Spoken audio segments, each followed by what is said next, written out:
Hey everybody, I am Adventure Steve, and today I'll be taking my year 2000 Lexus LX 470 onto the beach for the very first time. So today is an exciting day to get this Lexus of mine in the sand, see how it performs, and there is my teacher. There is the expert Sandman, Steve Moore. Let's go get stuck. No, let's don't. Now, I don't have recovery gear, but Steve does. So we're going to use his recovery gear. And once I learn how to do all this and know everything's okay, I'll get my own recovery gear.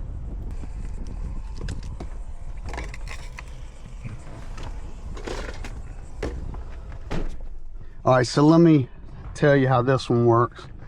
This is four-wheel drive, high, all the time. Okay, so whenever you drive, it's in four-wheel high.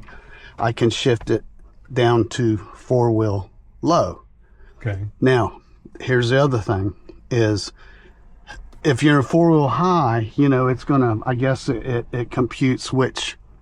You know, if a tire or whatever needs extra, but I have the ability to lock the center diff. Oh, you got diff locks. Yeah. Okay. So I can be in four-wheel high and lock the center diff, and now I've got power, equal power to all four wheels, so or in low. So you've also got limited slip differential then, if it's going to calculate. It should, yes. Wow, that's awesome.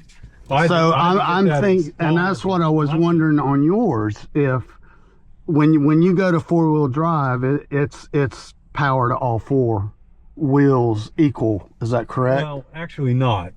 Four-wheel drive is actually two-wheel drive because it only sends power to one wheel in the front and one wheel in the back unless you have the locking differential. All right, so you only get power to one wheel in the front, one wheel in the back, in four-wheel drive? Yeah, and then I installed a locking, a limited slip differential in the back, and that gives me two-wheel drive in the back. Okay, all right. Because that's when what'll happen, what you just described was, if it feels one of my back wheels slipping, it sends the power to the other one. But four-wheel drive is really a misnomer because you don't really get four-wheel drive unless you have a locking diff. Right. So my thought is this, is that start off and not do anything. Yeah, I think and just stay in four high. Yeah. And use the center diff lock if I need it. Yeah. So I'm hoping that four-wheel high may do most of the work and we don't have to do anything else. But yeah, sometimes I put that in four low if I just worry about the sand being too loose, and because four low keeps you from going too fast, and when you go too fast is when you get stuck because the wheels are spinning more. All right.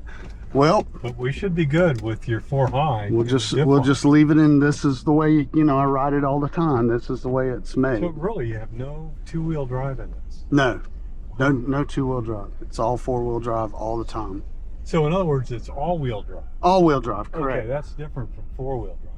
It's all-wheel drive, but it kind of is four-wheel drive all the time. But when you go into four low, that's true four-wheel drive?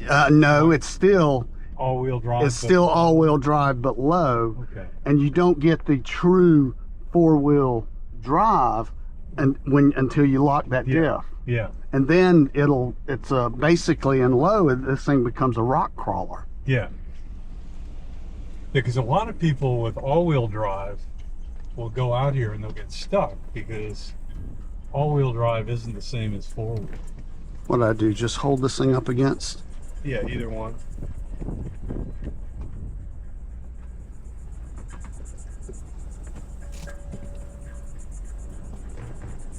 All right. Now I've got a RPM right there.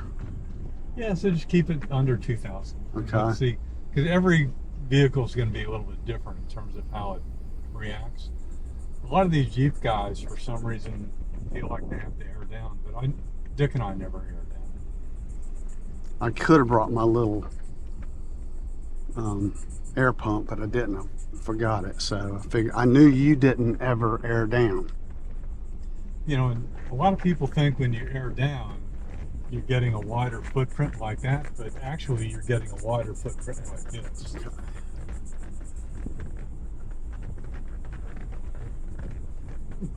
It seemed right smoothly.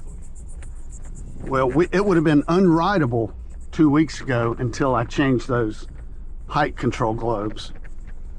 Now, is there any particular path you take up here? No, most people just kind of stay to the right if they're going out. They stay to the So kind of hug the center right. Well, you just kind of find the track that looks like This that, looks like, the least bumps, the fewest bumps.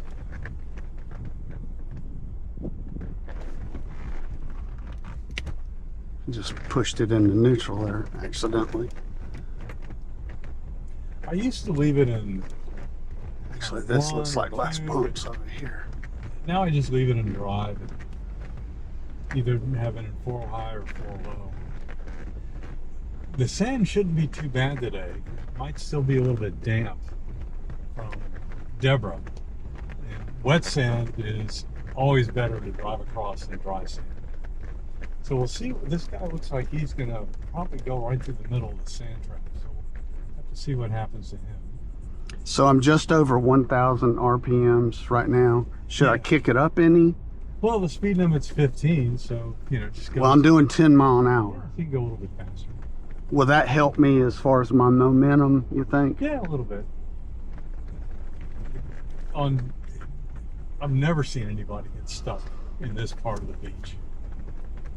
The sand, you know, is pretty well packed down because everybody's following the same tracks. Now, when you go into the curve to the real loose stuff, do you try to keep your speed at Yeah. 15 as you go through that? No, then you watch the RPMs. The speed really is something you don't watch. You just watch RPM. Okay. And on the Ranger at 1,500 or 1,700 to 1,900 RPMs, I'll go between 15 and 20. So now you want to move all the way to the right. Just follow this track. Yeah.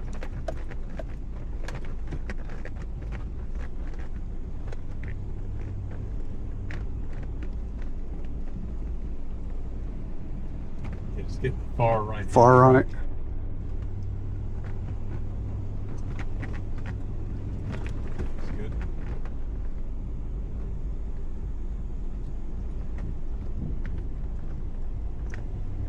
That picture I sent you, Dick and I were out here on Monday. Ooh, look at this dip. Should I move over? I don't need to go through that, do I? And we were having those king tides. We couldn't believe how far back we had to park to get to where we could launch into the water over here. So, am I good right here? Yeah, but shoot for the berm. Go for the berm. Don't speed up. Just keep going the normal speed. Just watch your RPMs. I'm still over 1,000. You put one wheel over here on the right-hand part of the berm.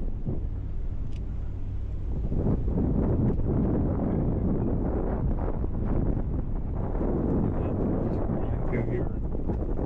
You're never going to get through here fast.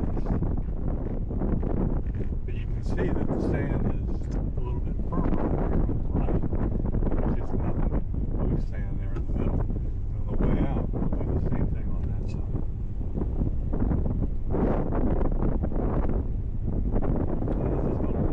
This is normal, the speed that I'm going Yeah. right now. Yeah, make Because sure your I'm wheels still, are straight. You look like you're upside down. oh, I might be. So hug this right. Yeah. If you're unsure where your wheels are, just let go of your steering wheel Okay. and straighten out. Okay, good tip. Because a lot of times, if you get, since there's no real momentum, you don't know which way your wheels are. You might be heavy wheels like that, and you're pushing against the sand. That was a great tip because it definitely worked. And the other thing is when you're doing any kind of four-wheeling, keep your thumbs like that because your wheels might flip real quick. Okay. and you break your thumb. So we can move over closer to the water. Check out the tide and turtle thing.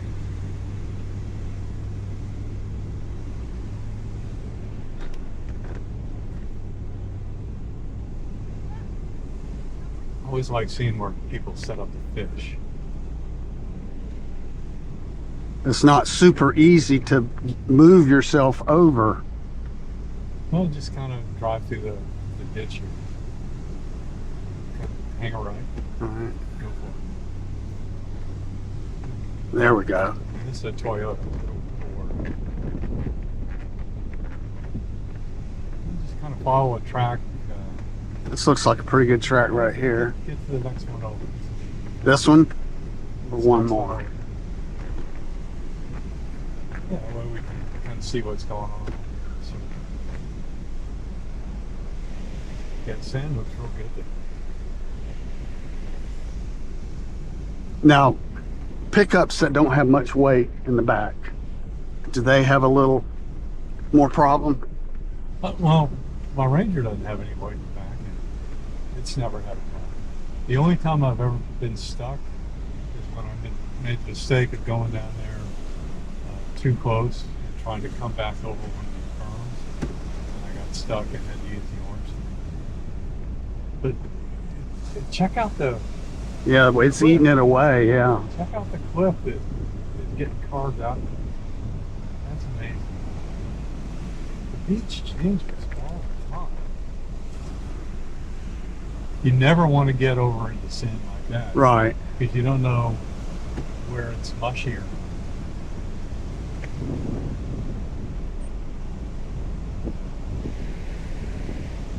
My granddaughter were down in Sea Island, Georgia, down there.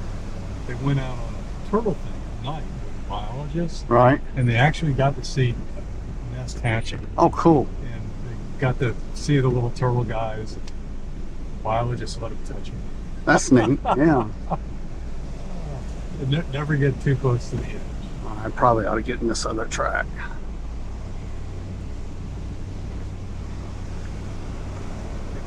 King tides this week. We'll go down here to crossover 2 and see what it looks like down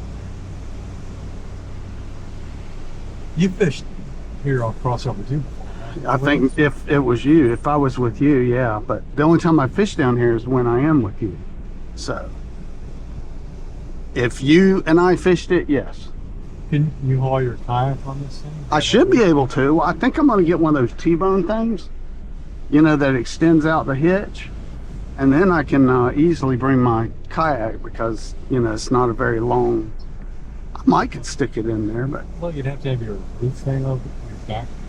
Yeah, and that's not an issue. That won't be an issue.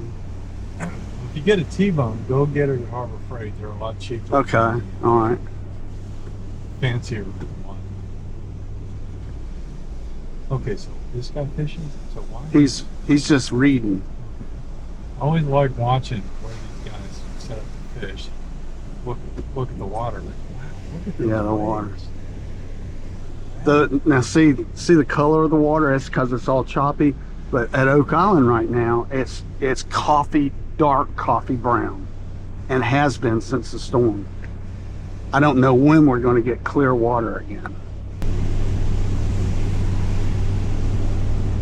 What's your RPM right now? Just between around 13, 12. Yeah, maybe that's the right level for this vehicle. You're going how fast? I am doing 14. Yeah. This is the perfect speed. You know, you go much faster and you hit those bumps, you just rattle all over the place. And if you got your kayak on the back, it's gonna flop all over. With that Hobie Lynx, you could probably put that on top. I could, yeah. I think it'll be okay back there if I just go get me a T-bone. I wonder if Dick still has his roof rack from his old SUV.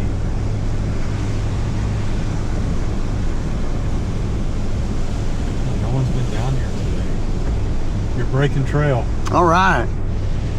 I'm a pioneer. Yeah. Come up maybe a quarter of the way at high tide. All right, so Do you do anything in particular? No, just start going again. Now this one also has a feature where I have a power mode, or it'll actually start in second. Like they made that for if you're in ice and snow and stuff like that. So if I push that button, it would actually start me off.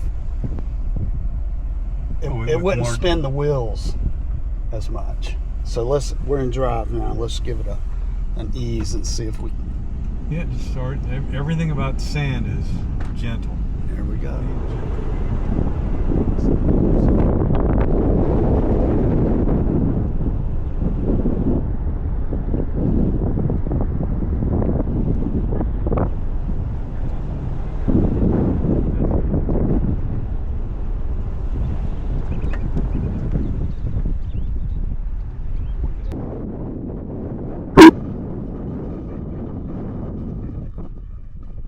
And of course, some scumbag left trash.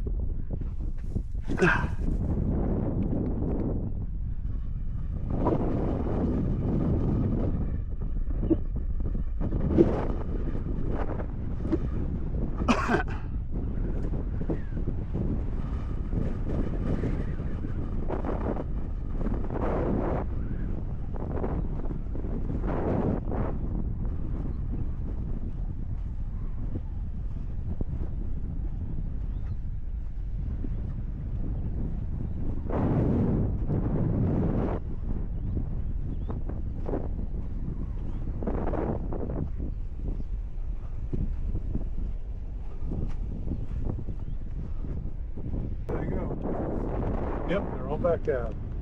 Hang right. Let's get across over 3. These kings Now the first time I came out here was with the adventure wifey in my Suburban with no gear, no nothing, no shovel, no nothing. But I just thought that, okay, I'm in a 4-wheel drive, I got no problem. So I made that turn where we came out onto the beach, and I went like, God, get me out of here. I won't come back again unless I'm prepared. And I made the turnaround and got back out with no issue, which I was just lucky. Yeah, you need to have those orange things from the Australian Max tracks. Then you can get out anything. Oh wow, king tide all the way up to here. Let's see.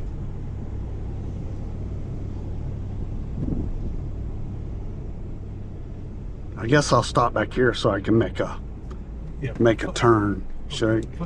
Go all the way up over here. Let's just so we can see how far it came in. Go Up to here? Go a little bit farther, up to the edge of the water. Ooh, all the way that far? So is that a kayak guy out there, or is that a No, that looks like a boat. boat guy? We'll go a little bit farther. Yeah, that's a boat. You want to get a shot of the king tide all the way up the road here. I'm just gonna get out and walk because I got to make a turn, right?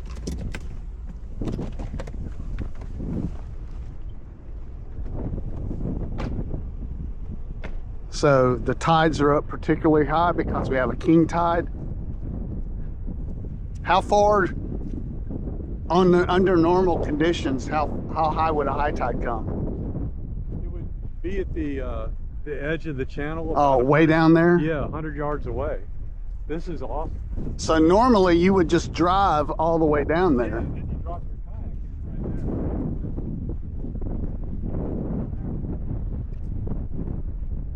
right there. Yep, them tides are up. You can see the roadway to the left, and then you can see all where you could drive way over there, at least 100 yards normal. There's a guy going through there. Oh yeah, it's a boat guy. I wonder if there's any bait up in here. I don't see any flipping. Sometimes they bait, will come up with the king tide.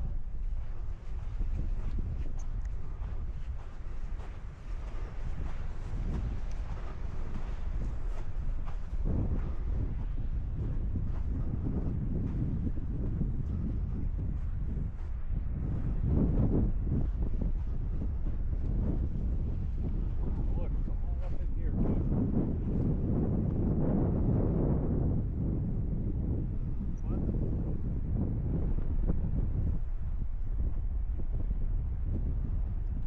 we're just after high tide.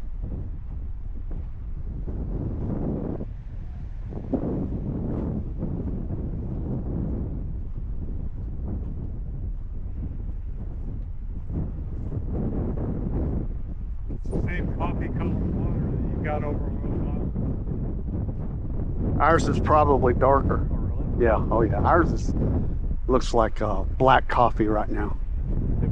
You can kind of see where that gap is. Yeah, yeah. I mean, that's where you look, way down there. So this is just an amazing amount of water. King water.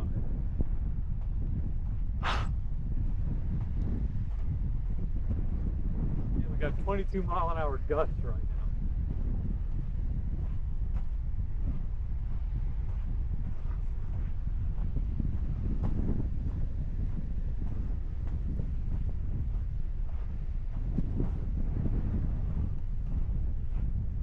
Have you ever locked the differentials on this? Yeah, I've used the lock the center diff, just practicing like in my yard and stuff, just making sure everything That it works. But I've never done it for any practical off-roading use. On the way out, let's stop and lock them just to see what the difference is. Okay.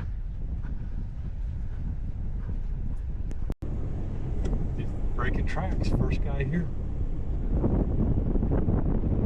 This is a good test. Virgin sand breaking track. This thing just goes right through. Truck right there.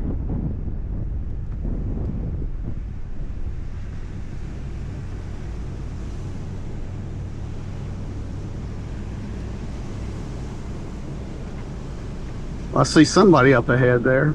Good little ways. That truck behind us, he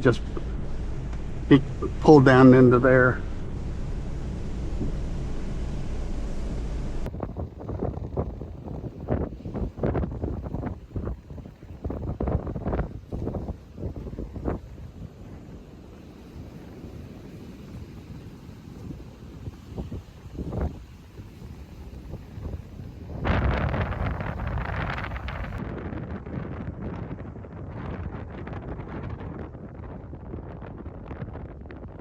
Okay, at this point we are going to engage the center diff lock, which is that button right there.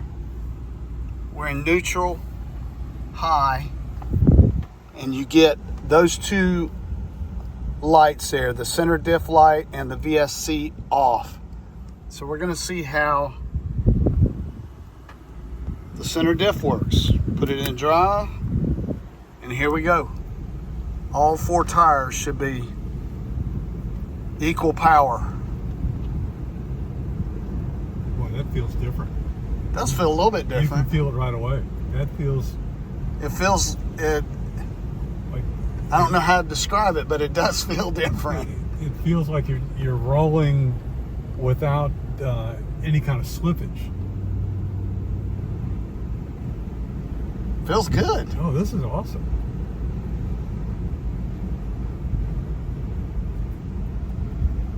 It just feels powerful.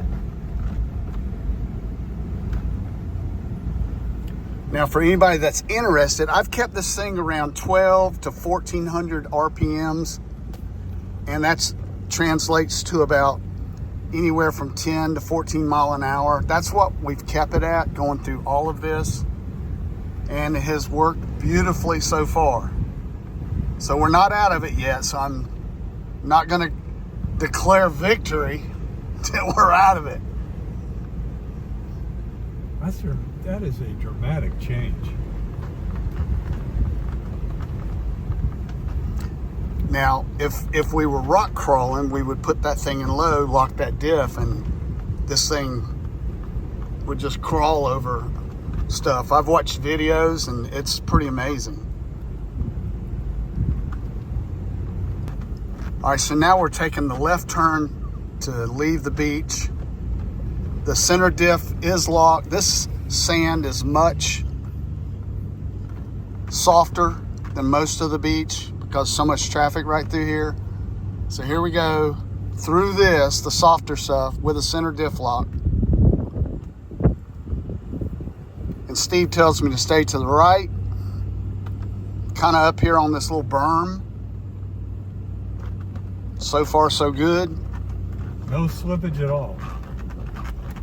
That's what she said.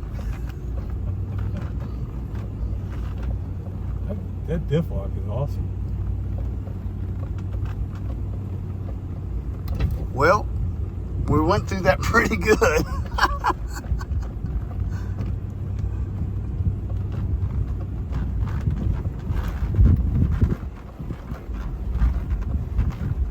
Little bouncy bounce.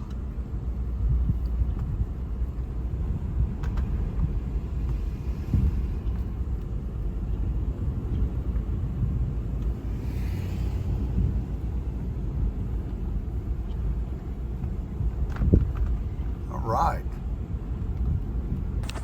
Okay, Steve, my first time out there on the sand with this car. How do you rate me? You are fully qualified to take a woman with you who will yell at you if you get stuck. This car will not get stuck. You don't have to worry about that. That is awesome. I think it's because of my teacher. No. I mean, you're like a pro. No, it's the vehicle. Is it the vehicle? It's the vehicle. All right, okay, we'll go with the vehicle. But I do appreciate you coming out and teaching me today. Not a problem.